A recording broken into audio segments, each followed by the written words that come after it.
The Grand Council chamber stretched nearly a kilometer across, a massive sphere of transparent steel that hung in the void of space. Inside, representatives from 47 different species sat in their designated sections, each area customized for their particular biology. The air shimmered with translation fields, turning thousands of different sounds into comprehensible speech. Ambassador David Chen stood at the human podium, his dark suit simple compared to the elaborate garments and natural displays of the other delegates. He had been speaking for 20 minutes, presenting a carefully researched compromise for the territorial dispute between the Krell Dominion and the Vrax Collective. Both species had colonies near a resource-rich star system, and both claimed historical rights to the area.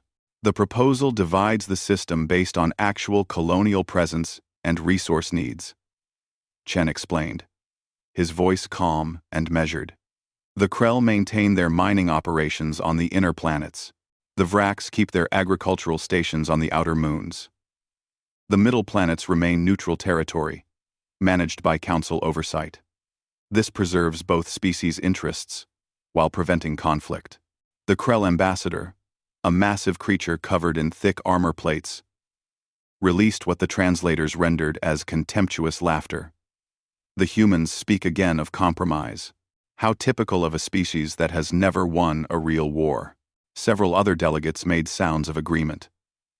The Vrax representative, a being of flowing crystalline structures, shimmered with colors that indicated amusement. Ambassador Chen means well, but his species lacks the evolutionary sophistication to understand what is at stake. This is not a simple border dispute. This is about honor and ancient claims. Chen's jaw tightened slightly, but his expression remained neutral. He had heard variations of these insults for 15 years, ever since he became the senior human diplomat. The other species viewed humanity as useful but limited. Humans were good at paperwork and logistics, they said. Humans could manage trade routes and file reports. But when it came to the serious matters of galactic politics, the older species believed humans simply did not have the capacity to understand. With respect, Chen said quietly, this is the 14th territorial dispute I have helped resolve in my time on this council. The previous 13 solutions have held for a combined total of 90 years without a single violation. Perhaps experience counts for something. The Thalen representative, a tall being with 6 arms and golden skin, waved dismissively. Yes, yes. Humans are adequate administrators. But you must understand your place. The great powers of the galaxy have been navigating these complexities for thousands of years before your species even discovered fire. Your input is noted, but ultimately, this will be decided by those with the wisdom of ages. Chen looked around the chamber. He saw the same expression on every non-human face. Condescension. Amusement. Tolerance. They allowed humans to speak because it was required by procedure, not because they valued what humans had to say. He thought about the reports sitting in his secure files.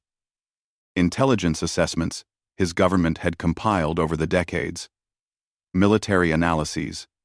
Economic projections. They painted a very different picture than what the Council believed about itself.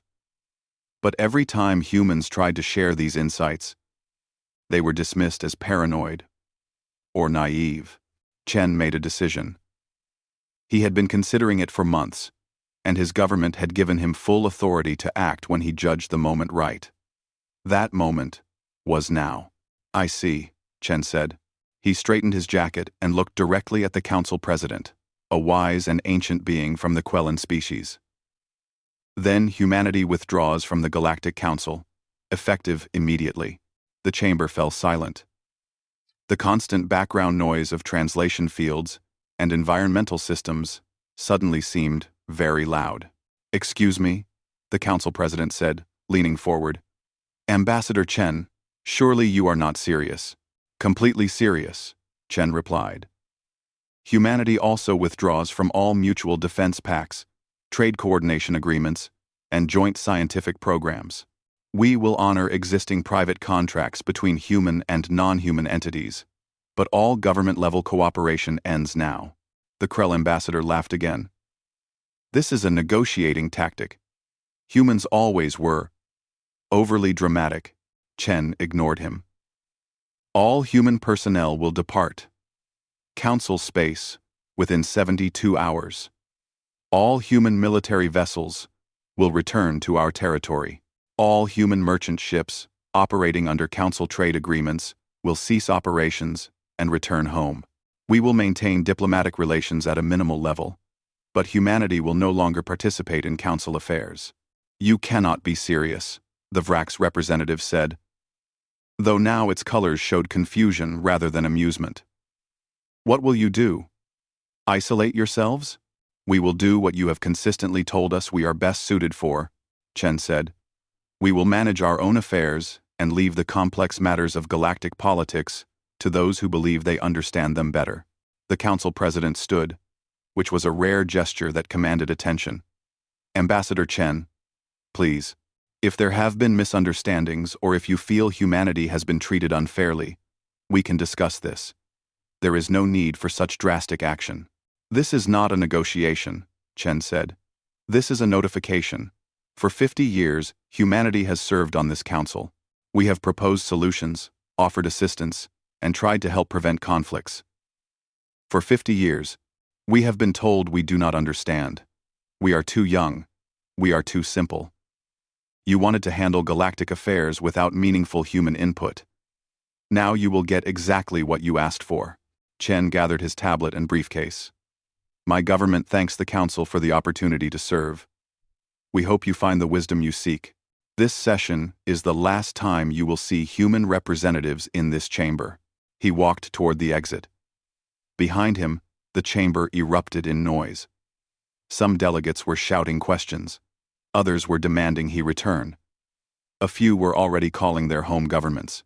Chen did not look back. As he left the chamber and entered the docking corridor, his assistant was waiting. Sir, the message has been sent. All human ships are beginning immediate departure. Chen nodded. Good. Let us go home. Outside the council station, human vessels were already moving. Dozens of ships, from massive cargo haulers to diplomatic shuttles, were powering up their engines and heading toward the nearest jump point. Within hours, the first ships would reach human space. Within days, every human presence would be gone from Council territory. The Galactic Council had just learned that humanity could be dismissed and ignored. Soon, they would learn what that actually meant. 3 months had passed since humanity withdrew from the Galactic Council. The Grand Chamber still held its regular sessions, but there was an empty section where the human delegation used to sit. Most council members had stopped noticing it after the first few weeks. The Krell-Vrax dispute had escalated exactly as everyone expected. Without a compromise to consider, both sides had hardened their positions. Small skirmishes became larger battles. Larger battles became full military campaigns. Now, both species were locked in open warfare over the disputed star system. Council President Jaren studied the casualty reports with growing concern. His species, the Quellan, had served as peacekeepers for over 2,000 years. He had seen conflicts before, but something felt different about this one. The usual patterns of galactic warfare were not working. Neither side would negotiate. Traditional mediation efforts failed before they even began. Perhaps we should try the economic sanctions approach, suggested the Thalen representative during an emergency session. Cut off their access to council trade networks. We tried that last week, Jaren reminded him. Do you remember what happened?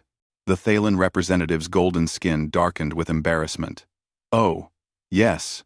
What happened was that the trade networks had nearly collapsed. It turned out that human merchants had been managing nearly 40% of all intersystem cargo coordination. Without them, the carefully balanced system of who shipped what to where had fallen apart. Ships arrived at stations with cargo that was not needed. Other stations ran out of critical supplies. The economic disruption had been severe enough that the Council had quickly abandoned the sanctions. But that was just the beginning of the problems. The Quellan colony on Threshold 7 had been attacked by raiders from the Thalen Confederacy. It was not an official military action, just an opportunistic strike by a local fleet commander who saw an undefended target. The colony had called for help, expecting Council peacekeepers to respond. No one came.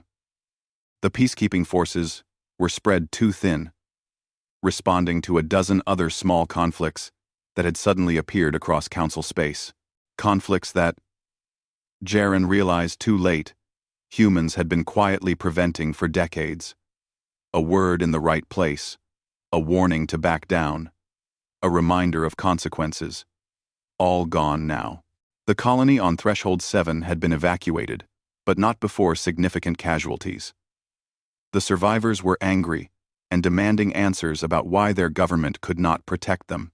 "We need to discuss the real problem," said Ambassador Vrel of the Vrax Collective. Despite being at war with the Krell, he had attended this emergency session. The Dakari. The chamber grew quiet. The Dakari swarm was an extragalactic threat that appeared every few decades, raiding outlying systems for resources and slaves. They were utterly ruthless and completely uninterested in negotiation. 20 years ago, they had launched a major invasion that cost millions of lives before being repelled. "Our intelligence indicates they are gathering forces again," Vrel continued.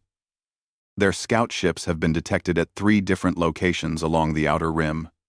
And we repelled them before," the Krell ambassador said, though his voice lacked its usual confidence. "We can do so again, can we?" Jaren asked quietly. "Our military forces are scattered across a dozen conflicts. Our supply lines are disrupted.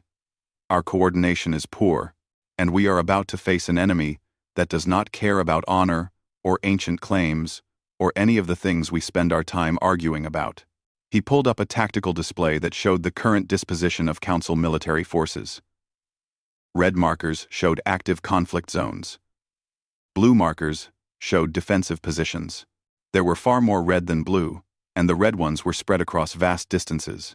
20 years ago, we had human fleet elements supporting every major defensive position, Jaren said. Human intelligence networks gave us advance warning of Dakari movements.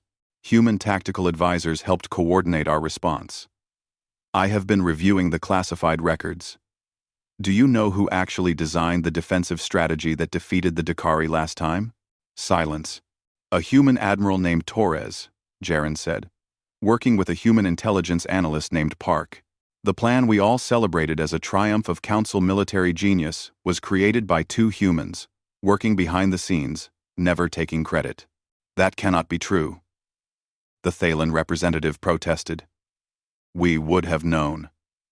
Would. We did not want to know, Jaren said bitterly. We wanted to believe we were superior. We wanted to believe humans were just useful assistants. So when they did not push for recognition, we convinced ourselves that we had done everything ourselves. A message alert flashed across the main display. It was from the Council's outer defense network. Jaren opened it and felt his blood go cold.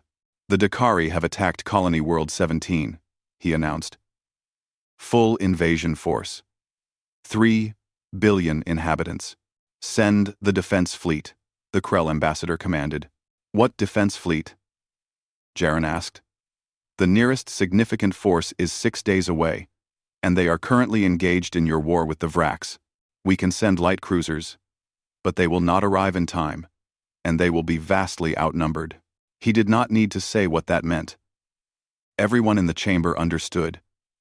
3 billion people were about to die, and the mighty Galactic Council could do nothing to save them. Contact the humans, someone suggested. Jaren had already tried. Every message sent to human space had been ignored. When the Council sent a diplomatic ship to the human border, it had been met by automated defense platforms that delivered a simple message. The Galactic Council is not recognized. Depart immediately. The humans had built a wall around their territory and shut the door. They were not interested in talking. On the display, the distress calls from Colony World 17 were becoming more desperate. Then, one by one, they began to go silent. 6 more months had passed, and the Galactic Council was dying. Not officially. Not yet. But anyone who looked at the situation clearly could see the truth. The great alliance that had maintained peace for centuries was falling apart. Captain Zrel of the Krell Dominion stood on the bridge of his warship and watched another battle unfold. His people were winning this engagement against the Vraks, but it felt hollow. They had been fighting for 9 months now, and neither side was any closer to victory. Both species had lost thousands of ships and millions of lives. And for what?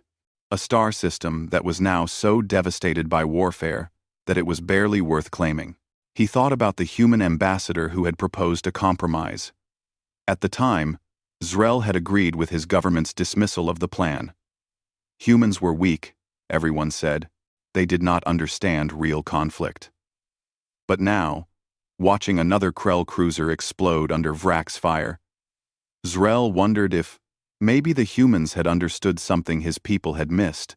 Back at the council headquarters, emergency sessions had become the normal state of affairs. The chamber was rarely full anymore. Many species were too busy with their own problems to attend. President Jaren looked older than he had a year ago, the stress of catastrophic failure weighing on him. "We need to discuss the current situation," he said tiredly. There was no need to specify which situation. Everything was a crisis now. The Dakari swarm had not stopped with Colony World 17. They had sensed weakness and pushed deeper into Council space. 4 more worlds had fallen. The casualties were beyond counting. The Council's scattered military forces managed to win occasional battles. But they were always reacting, always responding, never able to mount a coordinated defense. "We need to contact Earth again," the Vrak's representative said. He was new. The previous representative had died when the Dakari attacked his homeworld. "They do not respond," Jaren said. "We have sent 50 messages, all ignored. Then we send a delegation in person. They cannot ignore us if we show up at Earth itself." "Actually, they can," Jaren said. "And based on their border defenses, they will." He displayed images that scout ships had captured of the human border. What they showed was stunning. The humans had spent the last 9 months building defensive stations, minefields, sensor networks, and weapon platforms that turned their entire territory into a fortress. Nothing got in or out without human permission. "How did they build all of this so quickly?"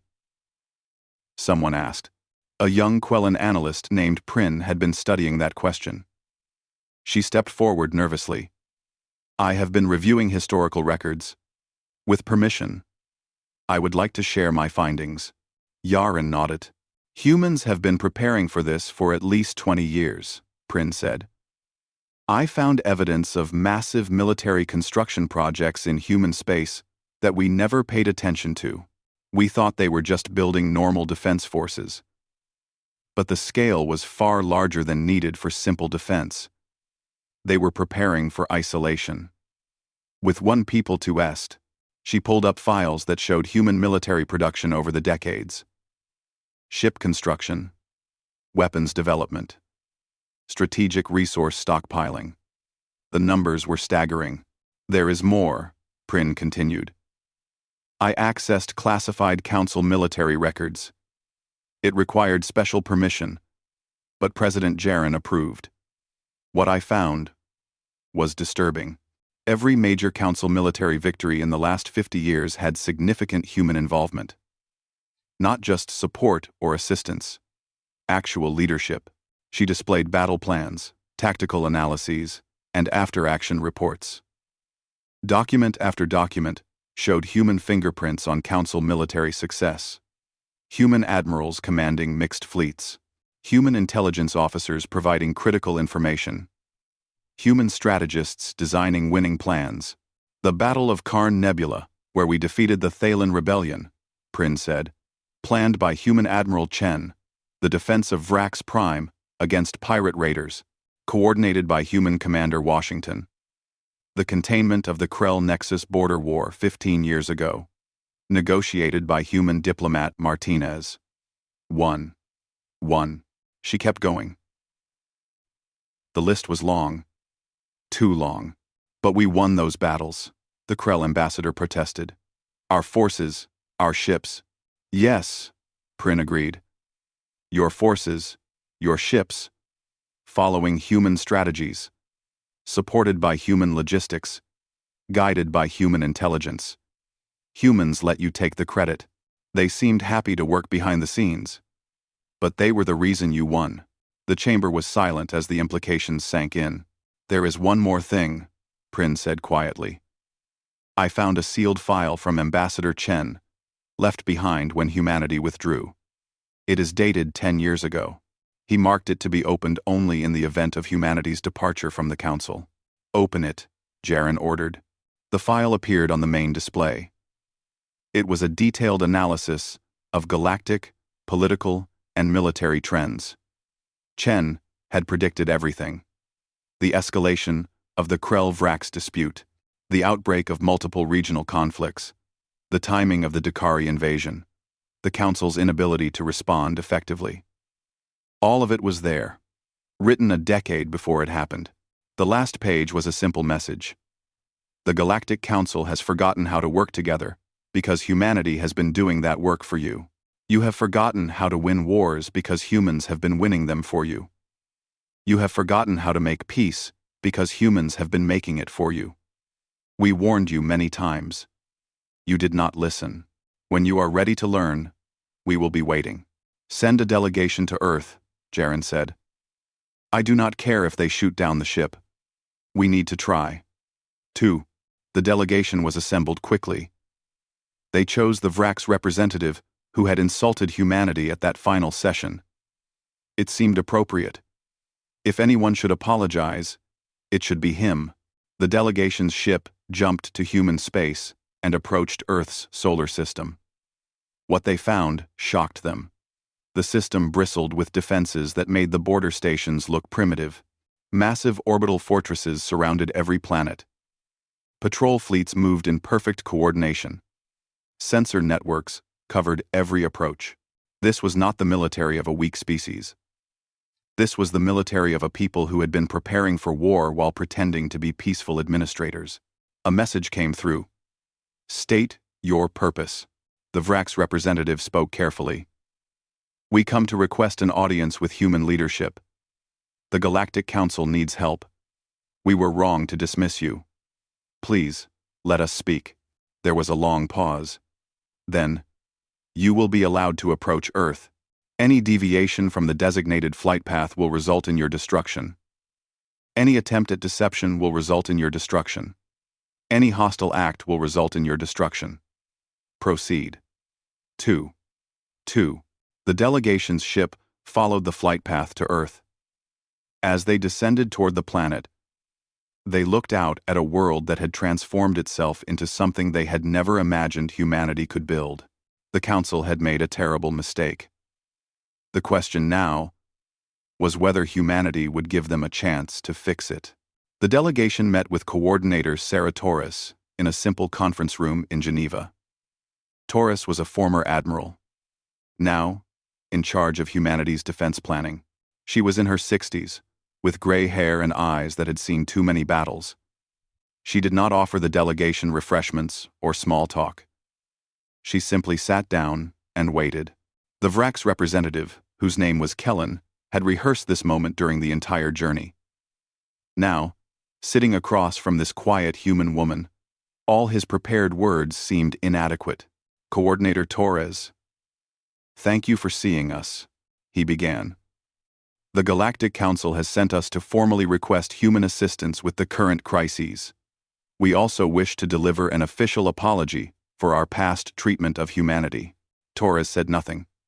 She just watched him with those steady eyes. Kellen continued. We have come to understand that we underestimated humanity's contributions to the Council. We failed to recognize your efforts and dismissed your advice. This was wrong.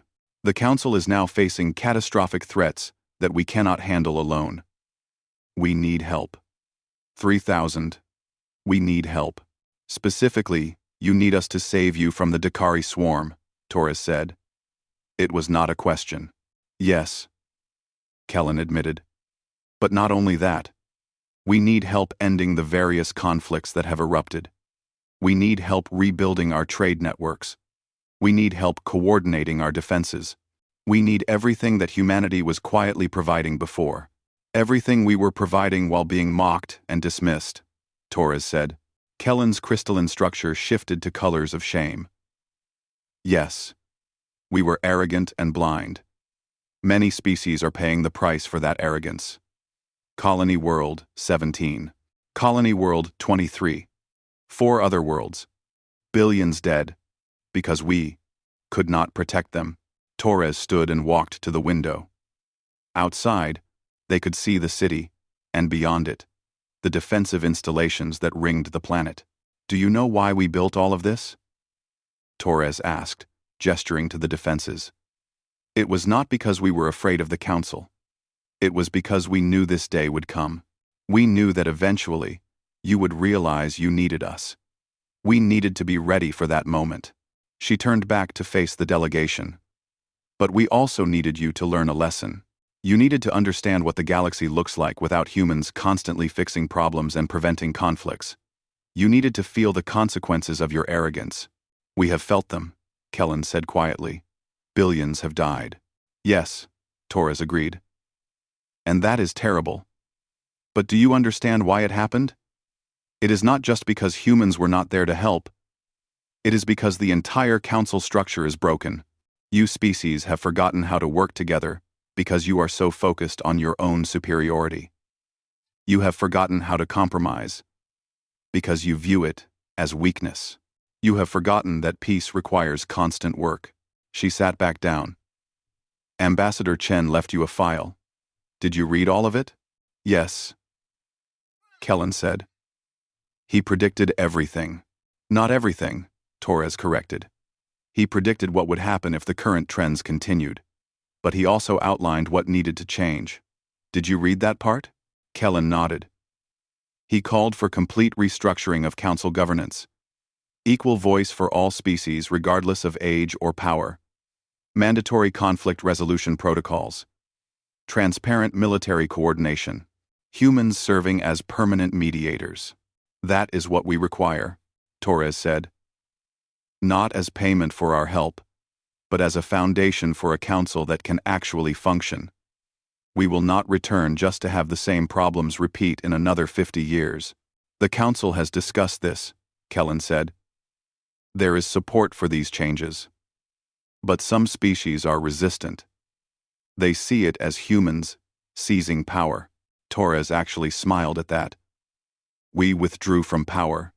We could have stayed and kept propping up your broken system while you insulted us. We chose not to. What we want now is not power. It is a system that works. A system where humans are treated as equal partners, not useful servants. I can promise that you would have that, Kellen said. Can you? Torres asked. Can you promise that when the crisis is over and humans have saved the council again, your species will not return to old habits? Can you promise that the Krell will not mock us as weak? Can you promise that others will not dismiss our advice as naive? Kellen was silent. He could not promise those things. Individual species would do what they always did. That is why we need structural changes, Torres said. Not promises. Actual rules and systems that prevent the old patterns from returning. She pulled up a document on the table display. This is what humanity requires. Full council, restructuring along the lines Ambassador Chen outlined. Humans as permanent mediators with authority to enforce conflict resolution. Transparent military coordination with humans in leadership roles. And most importantly, formal recognition that humanity's withdrawal was justified and that the Council failed in its treatment of us. The Council will never agree to all of this, Kellen protested. Then we will not help. Torres said simply. The Dakari will destroy the Council. The wars will continue until you are all exhausted, and humanity will remain safely behind our walls. You would let billions more die? We would let you face the consequences of your choices, Torres corrected. Humanity is not responsible for saving you from yourselves. We offered help for 50 years. You rejected it. Now, if you want our help, it comes with conditions. Kellen looked at the other delegation members. They had expected negotiation, perhaps some concessions. But Torres was not negotiating. She was stating terms. "I will present this to the council," Kellen said finally. "You should tell them one more thing," Torres said. "We have been monitoring everything. We have complete intelligence on all the conflicts, including the Dakari invasion. We know where their command ships are. We know their supply routes. We know their next targets.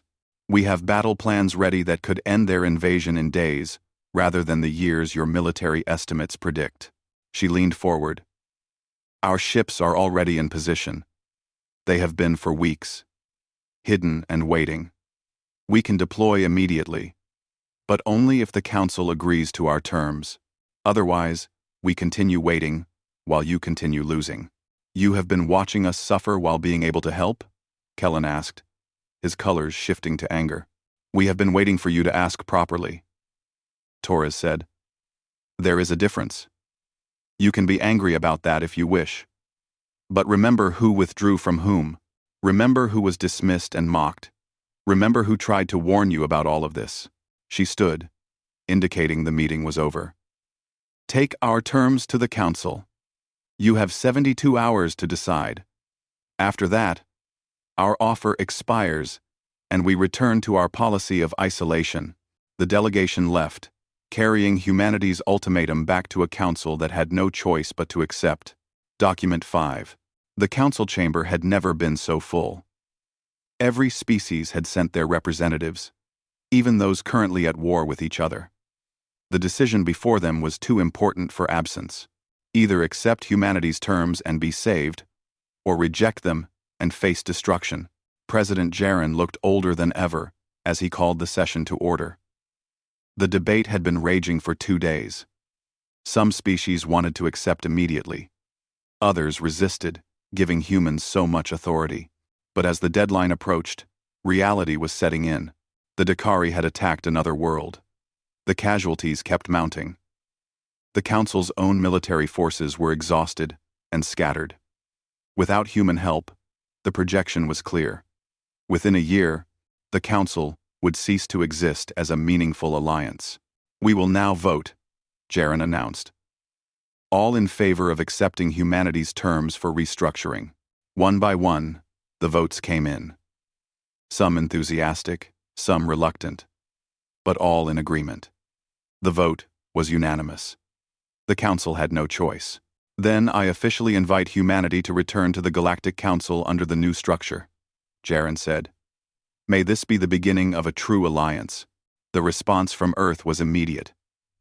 They had been waiting for this moment. Human warships appeared throughout Council space. They had been there all along, hidden by stealth technology that was generations ahead of anything the Council possessed. Hundreds of ships, perfectly positioned to strike at every critical point in the Dakari invasion. Admiral Torres herself commanded the operation from the flagship Lincoln. She looked at the tactical display showing Dakari positions and human fleet elements. Everything was ready. "All units. This is Torres. You are authorized to engage. Execute Operation Righteous Return." The battle was unlike anything the Council species had ever witnessed. Human ships moved with precision that seemed impossible. They did not just react to Dakari movements. They predicted them, cut off supply lines, isolated command ships, and systematically dismantled the invasion force. The Dakari swarm was used to fighting enemies who met them head-on with brute force. Humans fought differently. They used deception, misdirection, and psychological warfare. They made the Dakari think they were winning right up until the moment they had already lost. On the bridge of a Krell warship, Captain Zrel watched human frigates dance around Dakari dreadnoughts, 3 times their size. The frigates were not trying to destroy the dreadnoughts. They were hurting them, pushing them into positions where other human ships could strike at vulnerable points. It was beautiful and terrifying. "This is what they were holding back," Zrel said quietly. "This is what they could have done all along." Within 3 days, the Dakari invasion was broken. Their command structure was destroyed, their supply lines cut, and their forces scattered. The survivors fled back toward extragalactic space, and this time human pursuit ships followed to make sure they kept running, but humanity was not done. While military operations continued, other human forces deployed throughout Council space. Peacekeeping units arrived at conflict zones between Council species. They did not ask permission. They simply moved into position and sent a simple message to all combatants. Hostilities will cease immediately. Negotiations will begin within 24 hours. Refusal will be met with force. The Krell-Vrax war ended within a week. Not because either side won, but because human mediators sat both sides down and refused to let them leave until they reached an agreement.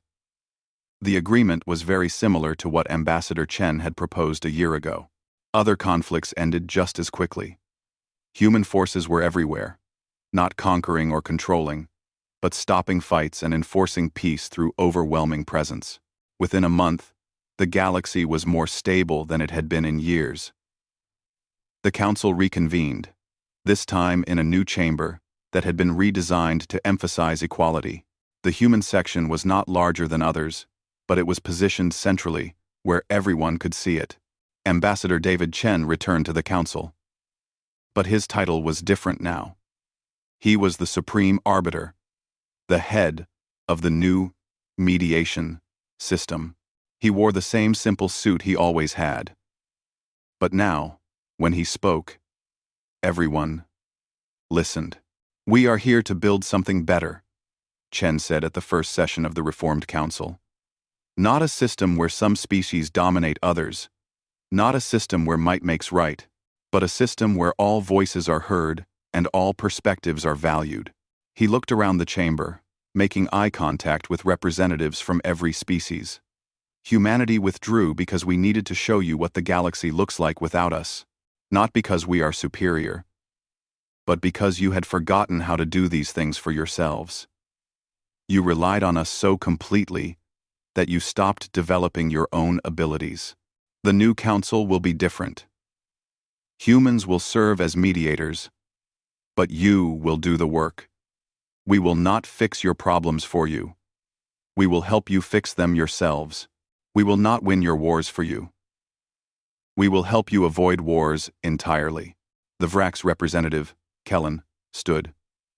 "Supreme Arbiter Chen, on behalf of the Council, I offer our sincere gratitude. You saved us when you had every right to leave us to our fate." "We did leave you to your fate," Chen corrected gently. "For 9 months. You experienced the consequences of your choices. Now, you have chosen differently. We are here to help you build what comes next." He smiled slightly. "But let me be clear. If the Council returns to old habits, if you begin dismissing human input or treating us as servants rather than partners, we will withdraw again. And next time, we might not come back. Remember that."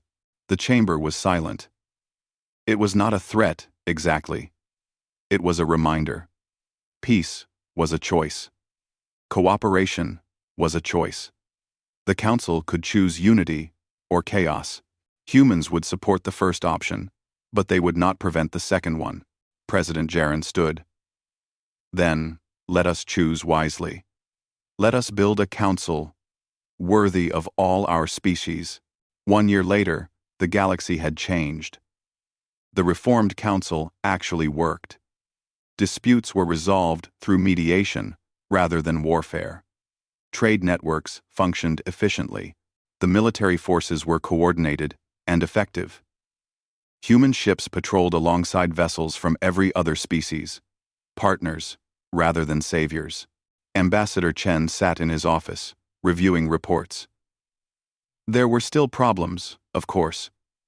Old prejudices did not disappear overnight. But the structure was sound. The system was working. A message came through from Admiral Torres. "How does it feel to be right? How does it feel to be right?" Chen smiled and typed back. "It feels like work. But good work." He looked out his window at the Council station, hanging in space like a promise of what could be achieved when beings chose cooperation over conflict. Humanity had not wanted to withdraw, but sometimes the only way to show people what they had was to take it away. Now, they understood. Peace was not weakness. Compromise was not defeat. And humanity's greatest strength was not their ability to fight wars, but their wisdom in preventing them. The galaxy had learned its lesson. Chen hoped it would remember. Retry Claude can make mistakes. Please double-check responses.